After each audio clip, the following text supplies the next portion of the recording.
I pledge allegiance to the flag of the United States of America and to the republic for which it stands, one nation under God, indivisible, with liberty and justice for all. Thank you. Mr. Forrester, are there any additions to the agenda? No additions tonight, thank you. Thank you. The regular meeting brief was circulated for March 9th. Pardon, June 9th. The consent agenda, are there any questions or concerns? And if not, is there a motion to approve the consent agenda? I'll make the motion to approve that consent agenda as shown. Second. And moved and seconded. Again, any questions, concerns? All in favor, say aye. Aye. Aye. Opposed? Motion carried. This is an opportunity for visitors, appearances, and requests to be made to the council. Would anyone like to speak to the council? Is there anyone online that would like to speak to the council? None. Okay, thank you. Then we will move on to, I don't know of any council presentations. Are there any? All right, then let's get on to council business. We have a city council declaration of vacancy. Mr. Reed.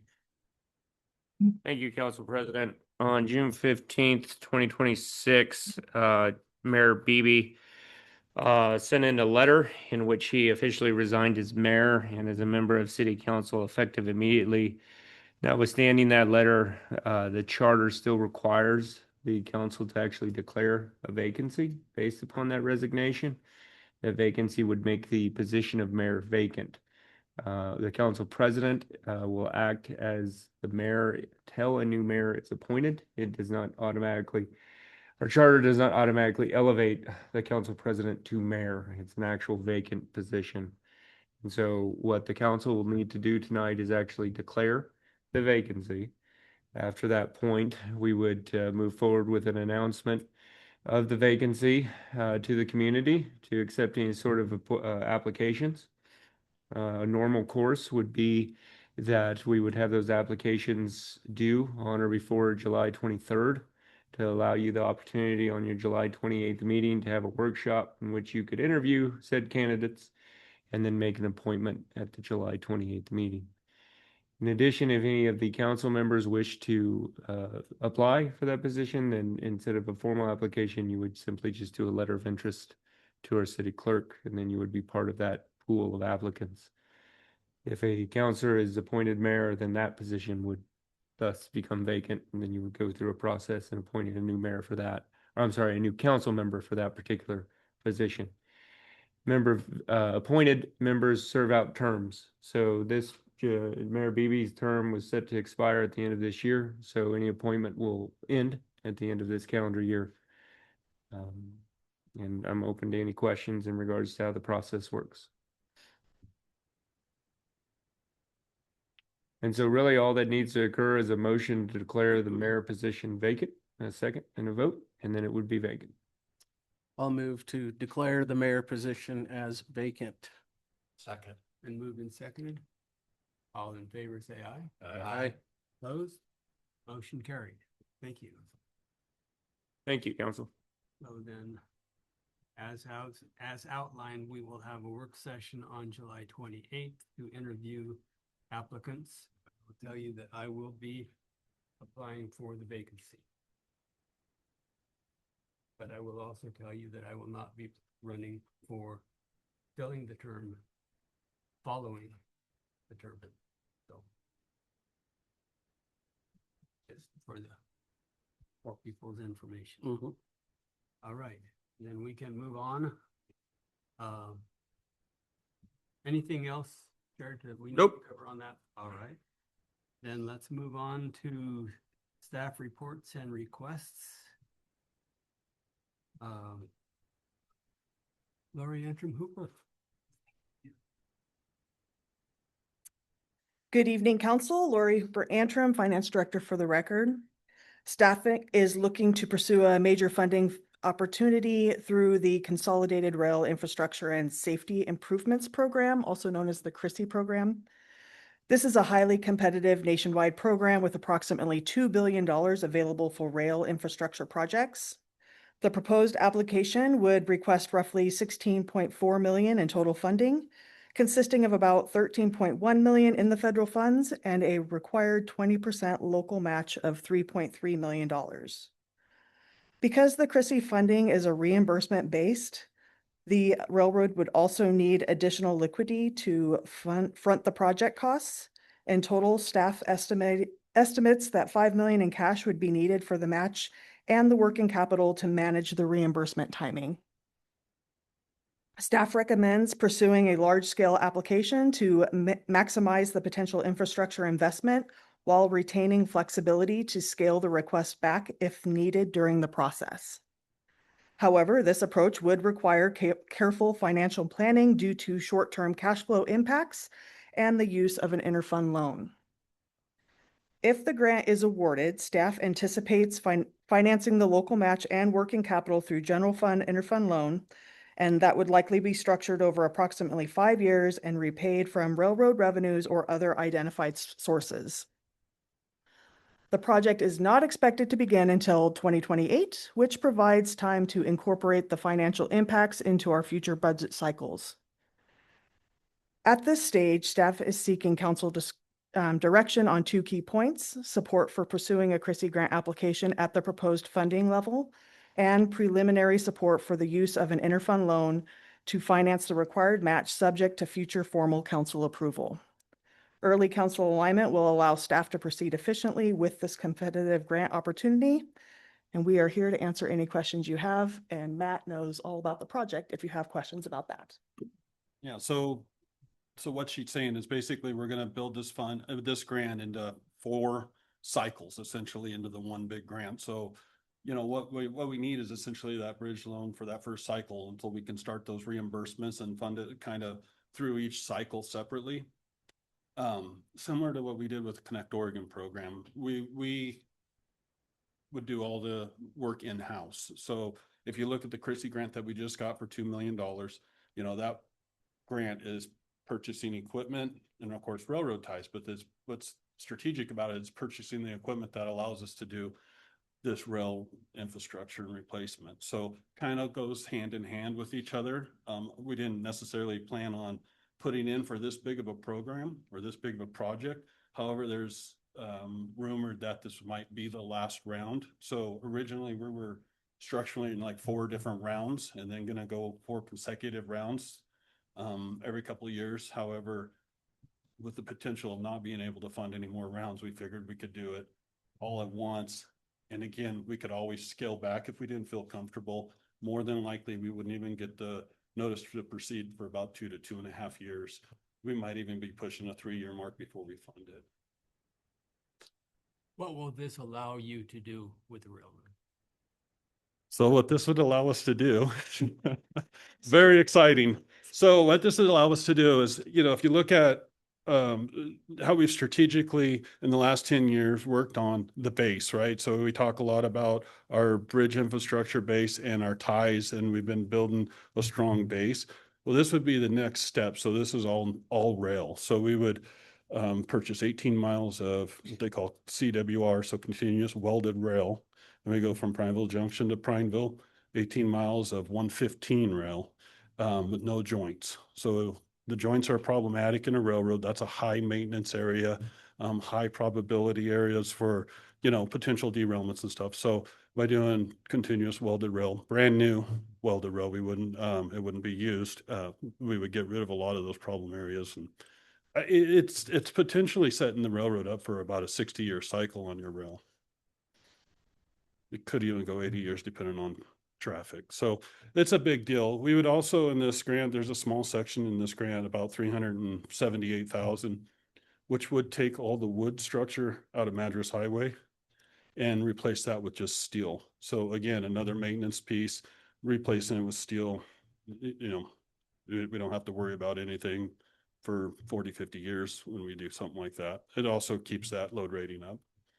So it's really a program or a project that's we're not looking at the 5 year. I mean, this is looking way, way out for the railroad. This will put us way into the future if we can pull it off. You know, there's about, she said other funding options, you know, council, as we do this project, you also have to think there's about 1.5 million of scrap that would come back to us. So, you know, when we say looking at different funding options, you know, there's some resources in this project that will help us at the end, 3032, 3033, or 2032, sorry, 2033. That'll help us refund back that. But again, we need that initial money to begin with. Any questions? Just out of curiosity, is it gonna require any change in the bedding for the rails when you put in that new type? So we're doing that now. So that's part of the project. So when you buy rail, you buy it by the ton. The reason why we're going with 115 is because a lot of like our plates, so we have about 8 miles of plates that we can use on 115.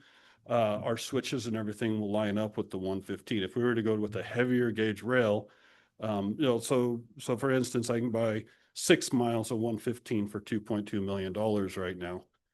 If I was to buy the exact same, it would be about 4.1 miles if we went with a heavier gauge rail, and then you would have all these transitions. We would also have to buy more like plates, rail anchors and things of that nature. So by going 115, it's a nice size kind of in the middle. It's still fairly heavy gauge. You know, it's heavier than what we have out there, but it allows us to reuse a lot of those plates, track anchors and things of that nature, which essentially saved us about 800,000 a mile by doing that. So that's why we're going with that. And that doesn't limit the weight in the cars that you can carry? No, it's going to increase because right now, so to give you an idea, right now in our main line, we have 4 different sizes. So when we talk about weights, it's the density of the rail at 3 feet or a yard. So like 110 is 110 pounds at 3 yard or at a yard. Right now in our main line, we have 100, 110 and 112 and a little bit of 90. So we take all that out, standardize it to the 115, which is a little bit more dense. Yep. And 115 stands for? 115 pounds per yard.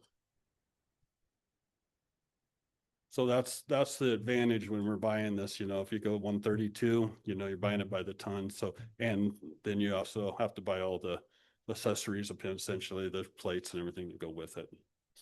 But with the resources, you would be able to build it Say in-house? Yep. Yep, we're gearing up. We'll be able to do that. We're gearing up now. You know, we've been hiring. We're going out, we'll start going out for bid for that equipment on that first project this week, first part of next week. Probably have those bids in front of council mid-August for that equipment in that first part of the grant. So, you know, you also think about our safety improvement grant, our crossings, you know, we're upgrading those this next year as well. So I mean, by 2032, I mean, we're pretty well new from top to bottom.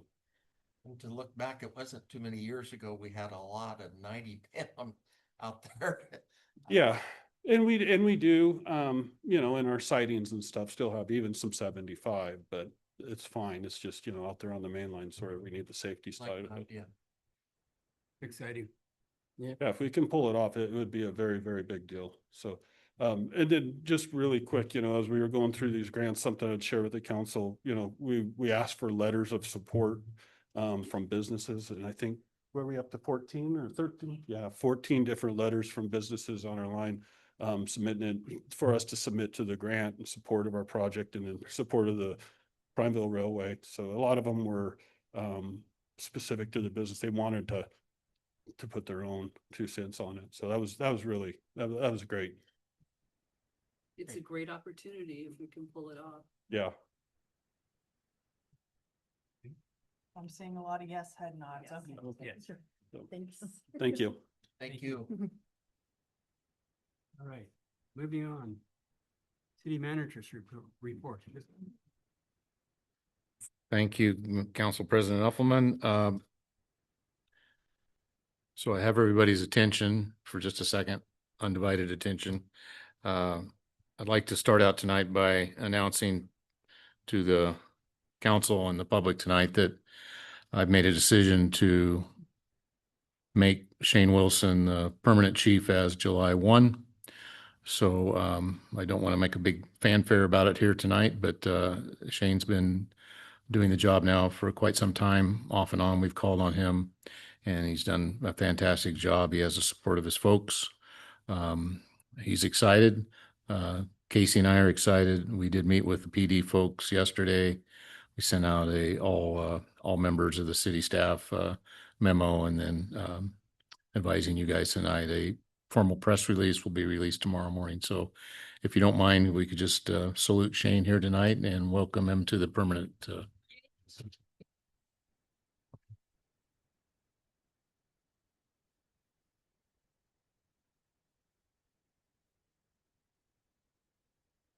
Great. Thank you, Shane.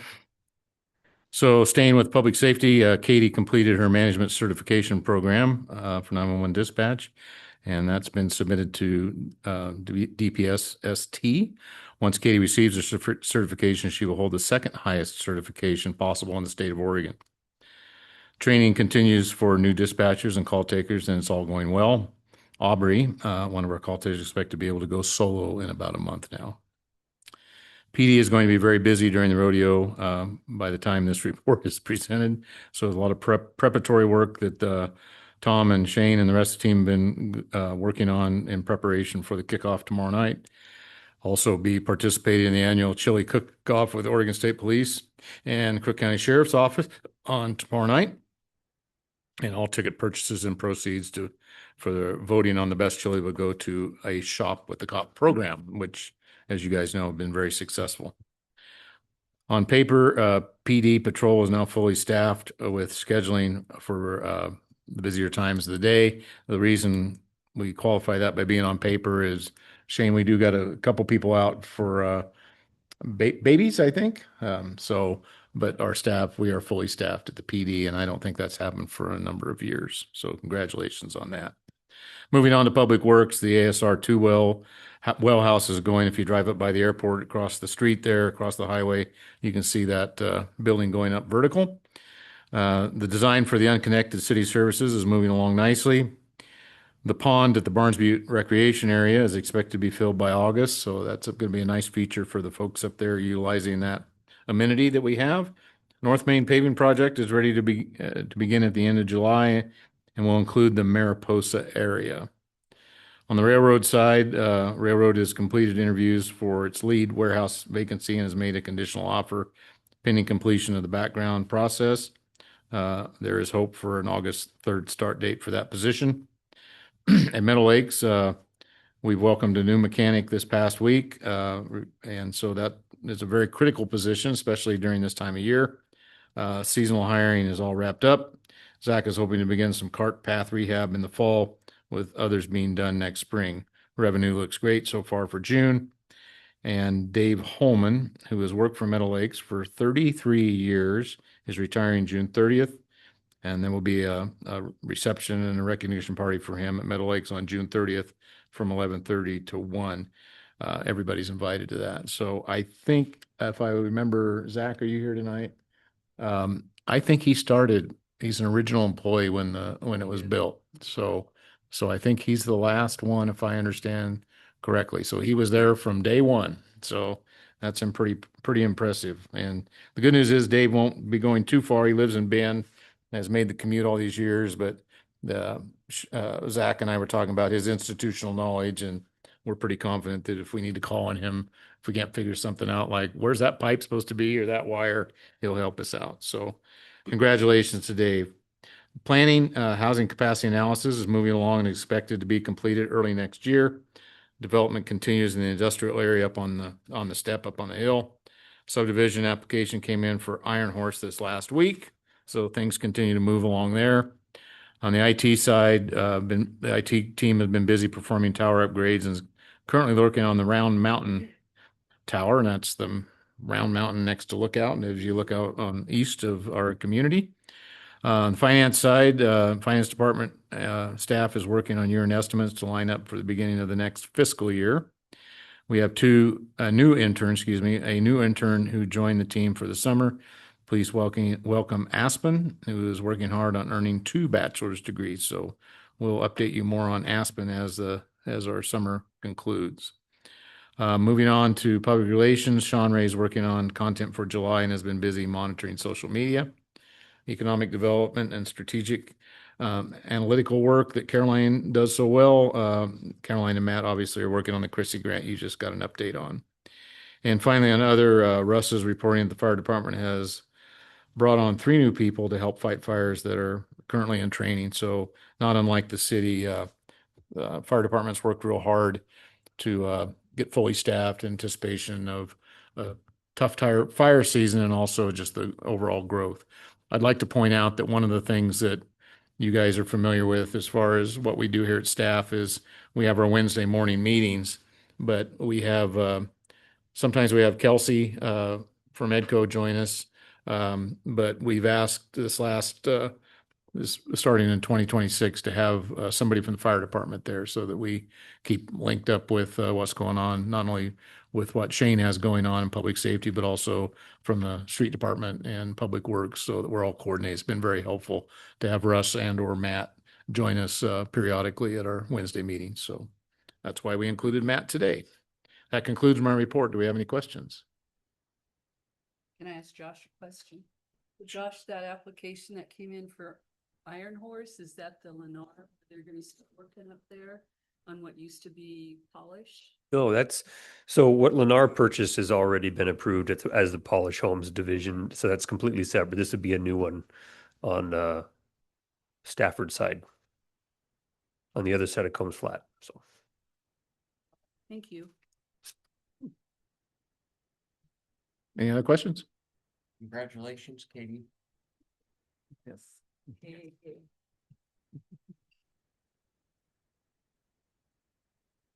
All right. Are there any council reports? Hearing none, let's move on to ordinances. Ordinance number 1308. Amendment to the city comprehensive plan to update chapters 5 and chapter 2. For the second presentation, Mr. Smith. So this should also be the EOA, I believe. Right? EOA chapters 2 and 5, yeah. So this second presentation of those ordinances, of that ordinance, nothing's changed. No comments have been received. Once this is adopted at council level, I will basically do by submission to the state, and then we'll go through their process. Any questions, concerns? Is there a motion to approve ordinance number 1308? I'll move to approve ordinance 1308, an ordinance amendment in the city's comprehensive plan to update chapter 2 and chapter 5. Second. Been moved and seconded. Again, any concerns? All in favor say aye. Aye. Opposed? Motion carried unanimously. Thank you.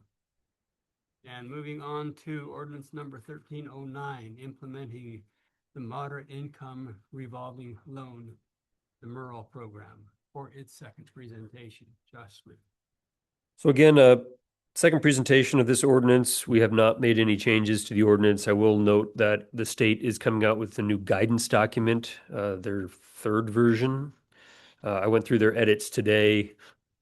It gives a lot of clarity to how the process should work and gives some backup to the risk to the city. There's a lot of good things in there. It does not change what we've done in our ordinance here. I didn't see anything in there that would alter what we've created. So they've actually they've tried to simplify it a little bit in how you process. For example, we talked a lot about the 10 years and the 15 years. They've gotten rid of the 10 years and just said the minimum is a loan amount, that kind of stuff. So and they've added some clarification to, they've actually added some assistance to actually the process. So OHCS is creating, I guess, some assistance to where they would manage some of the process involved in managing the MERL program. So that we'll explore that a little further as we get into the agreements, but the program seems to be moving in the right direction. Any questions? Is there a motion to approve ordinance number 1309? I'll move to approve ordinance number 1309. I'll say, Been moved and seconded. Again, any questions? All in favor of approving ordinance number 1309, say aye. Aye. Opposed? Motion carried unanimously. Thank you. Thank you. And then we move on to resolution number 1645, establishing fees and charges for fiscal year 2027. And this is a public hearing. I will open the public hearing. Thank you. Lori Hooper Antrim, Finance Director, again for the record. The proposed resolution number 1645 establishes city fee schedule for FY 27 and is a key component to implementing the adopted biannual budget. Over the past several months, staff has reviewed fees across all departments to ensure they align with the cost of providing services and support maintaining current service levels. The fee schedule adjustments are intended to improve cost recovery to maintain service levels citywide. Overall, the updates reflect modest adjustments, with most fees increasing by 3.5% or less. Rates for water and sewer were budgeted both to increase by 3% in FY 27, but the proposed rate schedule increased wastewater only by 2% due to the new revenue stream that we have and some cost-saving measures that were taken in FY 26. There were no written public comments last I checked, and staff recommends approval of 1645 to adopt the FY 27 fee schedule, and I would be happy to answer any questions.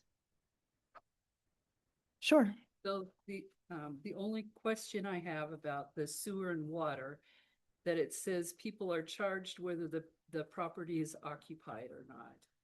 And it would seem if the property is not occupied for long periods of time, then why are we charging them for sewer and water? That's my question. It's still connected to our city's infrastructure, which requires maintenance. And if we were to not let them disconnect and then reconnect, the level of staffing we would need to increase, which we would also need to increase our rates to allow that one property or however many properties it is to not be charged. It's not sustainable for our system at all.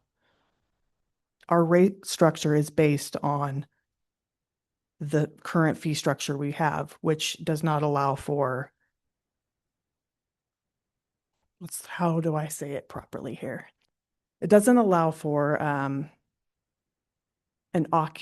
discount for occupancy or not, because we still need to maintain it whether it's occupied or not, because they're connected to the infrastructure.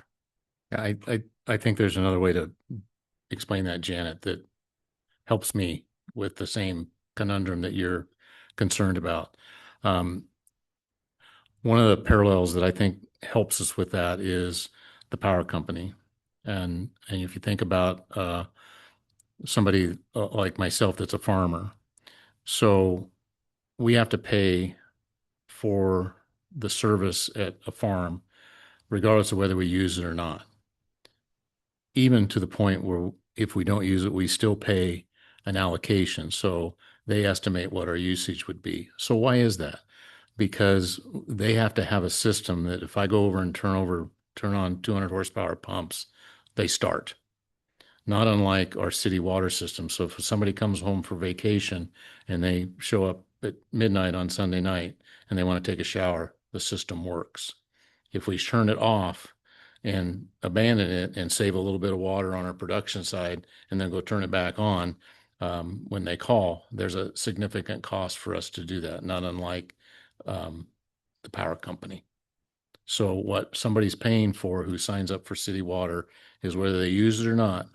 When they turn on a faucet or flush a toilet or take a shower, the water is available to be utilized and the water leaves their property, regardless of whether they use it or not. It's a service. And we have to build and maintain at all times, 24/7, 365, a service level that whether they're there or whether they're not, all 3,400 customers can turn that water on at the same time and have it, whether they use it or not.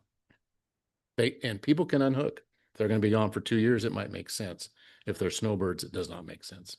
Well, yeah, and I'm Yeah. not, I'm not basing that Yeah. question on snowbirds. It's like, what used to be Bank of the Cascades, it's been vacant for a long time, and some of the other businesses or people that their homes have not been. Yeah. Anybody. They you can know, turn it off. A lot of people do turn it off if it's extended period. I would imagine the bank has their water turned off. I don't know for sure if anybody else knows.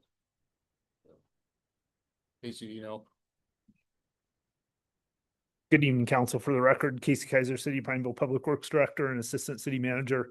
Yeah, I would just add to that to be supportive of what both Lori and our city manager Steve said, that so our maintenance is based on a certain number of connections. So every connection requires a certain level of maintenance to ensure the integrity of our system. So if you think about a connection has the ability for water to travel two directions, right? And so there's a certain amount of maintenance and inspection that's required for every connection to our city system. So that's really what that cost that's figured into our rate structure is generally designed to cover the operation and maintenance of our system, right? Our SDC structure pays for the development of new aspects of our system to serve new growth, and the rates pay for the O&M of our existing system. And so that's really what that's based on. And there's a number of things that become problematic about that too, like where would you set that threshold of time? That becomes difficult to determine. But at the end of the day, we have to maintain the integrity of every single one of those connections to our system, or we risk the quality of other people's water and everything. So that's really the short answer of how that rate structure is created, is to cover that, and the reason why those base charges are associated with a connection. And oftentimes with commercial businesses, it can get even more complicated because they have potentially even an FDC or multiple connections, multiple levels or suites in the building that are being served off of that. So that's generally speaking, it might be a larger connection even to our system. So I know it's a little complicated and hard to understand, but hopefully that helps a little bit. Okay.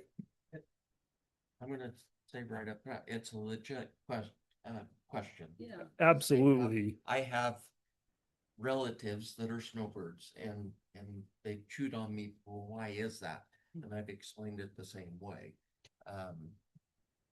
And I can tell you, I do know for sure that Bank of Cascades has been in their fee this whole time. Okay, yeah. Because they had a leak here not too long ago. Oh, So he's maybe in a little different financial. yeah, I just Deal use than that for one somebody else. example. There's a But- bunch of but- offices or businesses downtown that nobody's been occupied for a long time.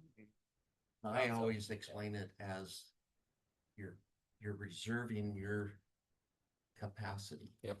You know, if Another way to say it, yeah. you wanted it, didn't want that, and then we had a housing boom, you know, might be last on the list if we had a water shortage. But they can always disconnect it, and then if they choose to connect it at a later time, they can, right? Well, to Scott's point, the other piece of that is the capacity that Yeah. it takes to serve that connection. So that's what comes from all of our pumps, all of our lift stations, all of our storage reservoirs. So that connection, in order to maintain the capacity to serve that connection, part of that maintenance is of the connection itself. And then part of it is of that connection's portion of the entire system, that capacity that we have to maintain to be able to, so that to Steve's point, so that they have the ability to be able to flip that switch when they do want water there again, that capacity's there. Is there? And Okay. it might be a little bit different on commercial or something bigger than residential, but and Casey, you can tell me if I'm wrong, but the base charge for residential, you know, on a 3/4 meter or whatever, the base charge a month is probably cheaper than a reconnect fee, you know, because there's a pretty substantial reconnect fee. So that people don't do that. It's probably cheaper to pay that monthly base rate than. Yeah, unless they're gonna be gone for several years at a time. Uh-huh. Okay. So they aren't charged a user whatever their use was before. It's just the base rate. It's literally just the base rate. That Okay. is correct. Thank you. Yeah. And that helps too. Okay. Thank you. I have a question. It doesn't have anything to do with the fee. It's more of a curiosity, and it may be brought on by the fact I went by Spokane as they had the large fire starting out there on the one side of the city. But when we have a burn permit and it's $36, but do we have a safety thing that comes into play when we discuss a burn barrel permit? Because that's kind of an open door, it would seem. Yeah, it's set by the fire department. They, the Crook County Fire District has rules that apply. And we give that to the customers that are buying those permits. Like, there's a 25-foot minimum that it has to be like nothing around it. Where the fire is for burn barrels. There's multiple things. I can't think of all of them off the top of my head, but there is a flyer that they get or something that shows them where they can find that information. Thank you. Thanks. Okay. Are there any other questions? Are there any questions from you folks in the audience? Or any questions online? No questions online. Nobody's speaking up, so I guess. No written. There we go. Any written? There is no written. Okay. So I guess at this point, I will close the public hearing. And ask for a motion to approve resolution number 1645. I'll move to approve resolution 1645, establishing fees and charges for fiscal year 2027. I'll second. Been moved and seconded. All in favor, say aye. Aye. All opposed? Motion carried in. Thank you. We will get on then to resolution 1646, a resolution declaring the city of Prineville's election to receive state revenue sharing. And this is also a public hearing, so I will open the public hearing. Thank you. Once again, Lori Hooper Antrim, Finance Director for the record. In order to receive revenue sharing from the state of Oregon, it's necessary to hold 2 public hearings annually, one with the Budget Committee and one with the Council, along with a resolution that needs to be passed. A public hearing was held on April 29th with the Budget Committee, where they voted in favor of receiving state revenue sharing dollars for FY27 to be used in operations for the Transportation Fund. The FY27 amount budgeted is $141,000, and Resolution 1646 will need to be approved before we can receive that funding from the state. My understanding is that there were no public comments that were written ones, and I would be happy to answer any questions. Any questions? Any questions from the audience? Anyone online wanting to comment? No comments online. Questions? Not hearing any. Is there a motion to approve resolution number 16? Would you like to close the public hearing? Oh, I'm sorry. I'm going to close the public hearing. Thank you. Thank you. I'll move to approve resolution 1646, declaring the city of Prineville's election to receive state revenue sharing. Second. Been moved and seconded.